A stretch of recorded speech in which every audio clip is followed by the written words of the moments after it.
Welcome to Return with Honor, a Wyvern Nation podcast hosted by the 31st Fighter Wing Commander, Brigadier General Tad Clark. Enjoy the message. All right, for our listeners, welcome back to our podcast, Return with Honor. I'm really excited about today. I have a very special guest with me as Dr. Jannell MacAulay, and she is not just a former Air Force pilot, veteran, but also a professional that deals with a whole series of topics that allows us to thrive in life. And for those that are in the wing, you know, and for our listeners, you're familiar with the fact that one of our cultural tenets is thrive. We want people to thrive in life.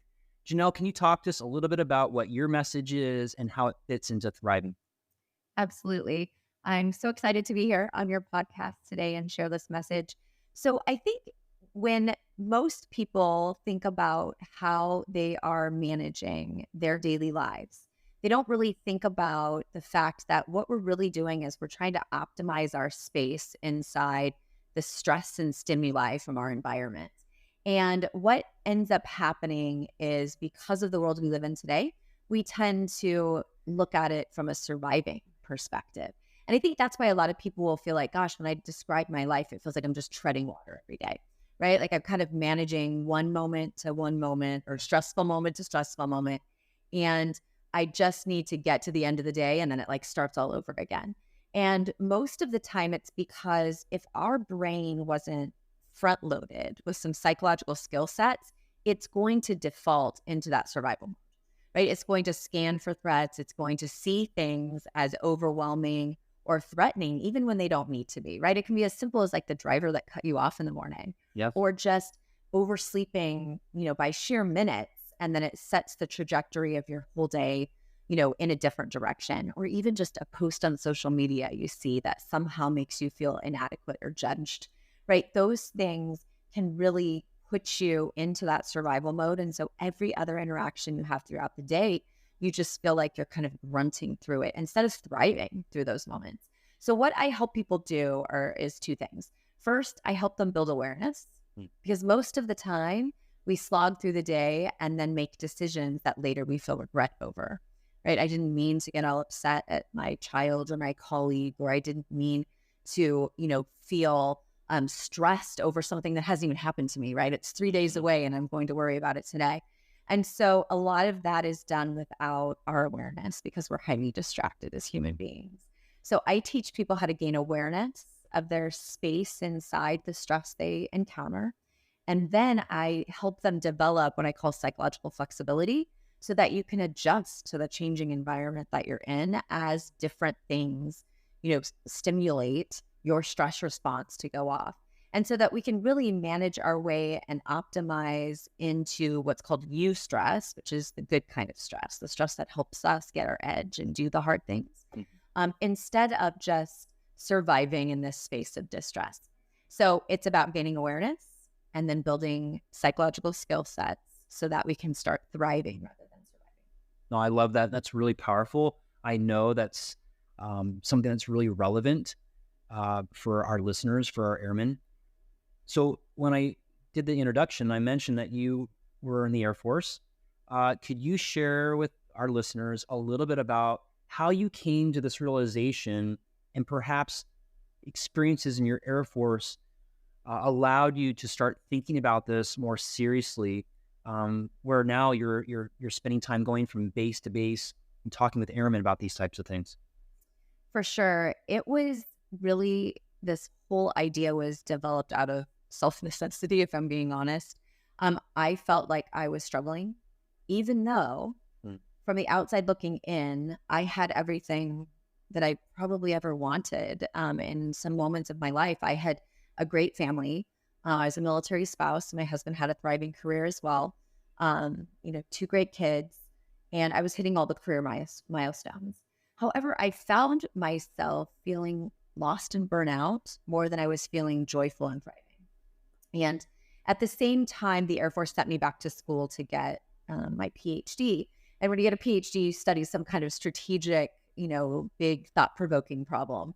And I honestly wanted to understand, why did life have to be so hard, right? Like, why did it have to feel like such a struggle when you wanted to be someone who is a high performer and did hard things, which is part of being a human being, right? We do love doing hard things and getting that celebration when we accomplish something. Right.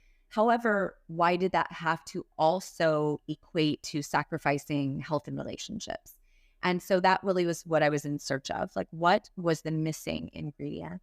And in my studies and research, I found that we can prepare for these environments by training three things: our body, our craft, and our mind.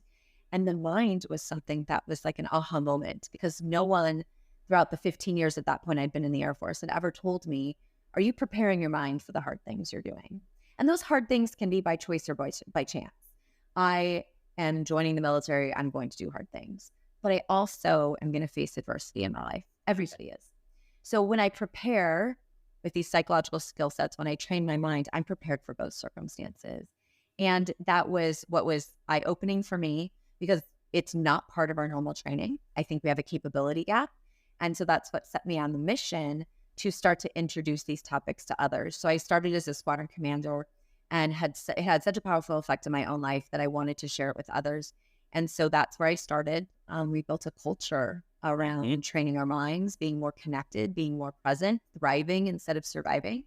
And it was so effective within my squadron. I then built it into a wing concept. And then after I retired, I've just really enjoyed sharing it, sharing the message, sharing the skill sets, and helping other leaders develop the kind of culture where people can thrive. Yeah, you mentioned that you were a squadron commander, and I'm glad you did, because I wanted to touch on that just for a moment. So being responsible for airmen in your role, and our listeners, there may be emerging officers and enlisted personnel that are going to become senior enlisted leaders, command chiefs, squadron commanders, and beyond. Can you provide our listeners an example of something that happened during your experience where you were starting to talk about these issues and you saw it connect with one of your airmen, where there was a experience or a situation where you just saw in your airman's eyes that you had connected with him or her and it had made an impact in their life for good? Yes. So I will admit that this was hard to do at first. We weren't talking about these topics 15 years ago. This was not something that was kind of out in the open, that we were going to talk about. Let's train our minds, let's meditate, practice mindfulness. So it took a little boldness just to introduce it. And I had a great team that went along for the ride. And I think the power and the skill set is that we spend most of our life mind wandering through our experiences. You can be sitting there talking to someone and you can feel when they're not paying attention, right? Sure. Or maybe you're on the other side of the equation where you're listening to someone and then all of a sudden you catch yourself distracted by a thought and not listening to the person. And that can really erode connection. It can, erode teamwork, right? Especially if you're trying to build an elite high-performing team. And so one thing that I felt like as a squadron commander that was really important to me was being present, right? That's what a mindful leader is, like takes the time to pause. And I know we all feel like we don't have the time to pause to ask a real question. Like instead of asking someone in your squadron, hey, how are you? What about asking what's going well for you today? Right? Just by flipping the way you ask the question, right? Because, hey, how are you? Get to an answer that's good or fine, which is no information, right? Like I'm really getting nothing from that individual, nor am I like sending them the message that I genuinely care. But if I ask what is going well for you and I wait for the answer, I'm getting information and I get that connection. So I started by building those types of relationships as a commander, which many commanders, not that they don't want to, they feel like they don't have the time for it. And by carving in that time, I built trust. And I have one story where I used to call parents or someone special, the people that worked for me. And one instance in particular, an airman got senior airman bulletin. So I said, let's call someone special. And he said, let's call my dad. So he pulled out his phone, called his dad. And I got to talk to him, give a little glimpse of what his child's life is like in adulthood, and brag on him a little bit. And at the end of the conversation, the dad said, I'm so proud of you. I love you, son. And when I looked up at my airman, he just had tears streaming down his face. And he said, my dad's never said that to me before. Now that took like 5 minutes of my time. We're all busy. But when you stop, when you pause, when you provide the opportunity for like that deeper connection, love, and I know that's one of your cultural tenets as well. And this is like the kind of love where I trust you, you trust me. And so when you ask people to do hard things, they're more likely to do it when they feel that connection and they feel that love and they feel like they're part of something. And so that was what really opened my eyes up to the development of these skill sets where you can still accelerate your professional success and provide self-care for yourself while you're also developing a role model of influence, right? Leadership is about the people you can influence both at home and at work, right? Your 3-foot circle. And so if I can model those behaviors, I'm creating a culture around me. I'm developing trust within the team. And then that's how you lock arms and do really hard things together. Jannell, it's super powerful. I love that message. It's consistent with the culture that my leadership team and I are trying to continue to cultivate here at Aviano Air Base. I know that the time you've spent with many of our airmen already, our first sergeants, our spouses, has been very, very impactful. I know that the time that you'll be spending with our airmen writ large in the base theater, you're going to be talking to large groups of airmen, and you have some additional touch points with leadership teams across the wing. I know that's going to really be a very impactful moment for our team. Those are the things that we need to listen, think about, reflect on, and give time to reflect on, because that's what allows us, as you said, to do the tough things. And in this wing, we do tough things. And I want us to get the people piece part right. If we get to the hearts and minds and people know that there's trust, there's connection, there's love, they're valued, they're developed, they're empowered, and they are set for success to thrive, then we can achieve that. And so I'm very, very excited for you to continue to talk to the men and women of the 31st Fighter Wing.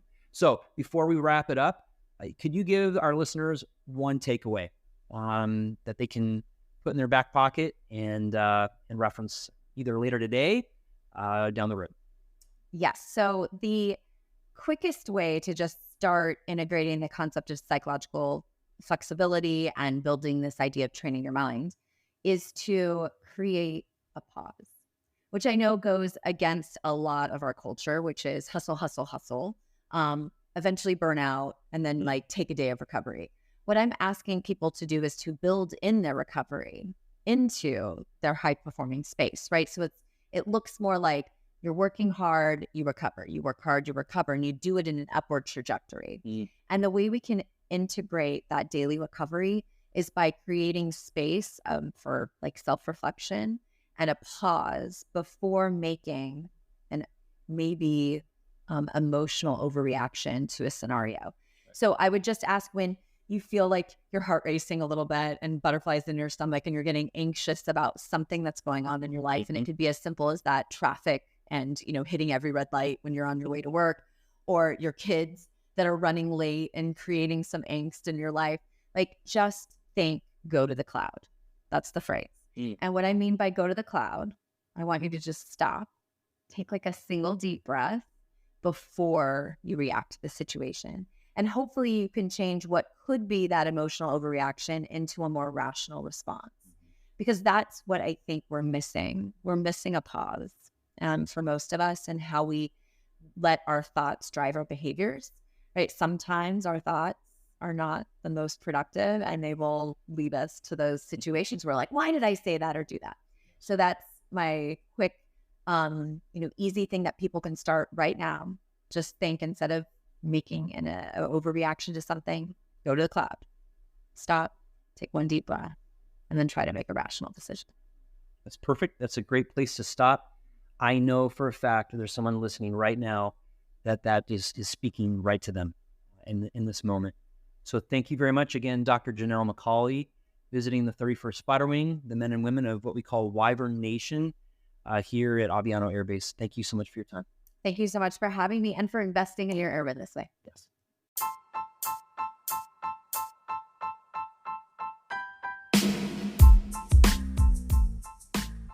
Thanks for listening. If you want to learn more about Wyvern Nation or events happening in and around the 31st Fighter Wing, visit the Aviano Air Base Facebook page or navigate to the 31st Fighter Wing page through the Air Force Connect app. And if you enjoyed the podcast, make sure to subscribe so you don't miss any new content. See you next time.